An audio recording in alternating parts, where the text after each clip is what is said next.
Sa gitna ng umiinit na isyu tungkol sa paglabas ng subpoena at posibleng arrest order laban kay Zoldico, nagpahayag si Senate President Vicente Tito Soto III ng matibay na paninindigan hinggil sa tungkulin ng Senado sa mga investigasyon.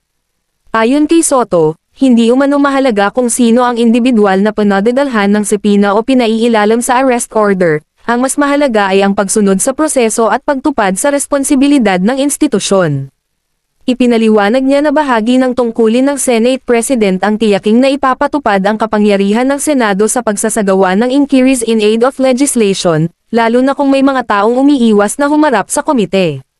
Para kay Soto, ang issuance ng subpoena at arrest order ay hindi dapat tingnan bilang hakbang na politikal, kundi bilang mekanismo upang matiyak ang pananagutan ng sinumang kinakailangang magbigay linaw sa isang usapin na may kinalaman sa paggawa ng batas. Binanggit din niyang ang pagpapalabas ng arrest order ay isang normal na proseso kapag hindi tumutugon ang isang individual sa tawag ng Senado. Sa huli, tiniyak ni Soto na ang institusyon ay mananatiling matatag sa pagpapatupad ng mga hakbang na kinakailangan upang mapanatili ang integridad ng kanilang mga investigasyon.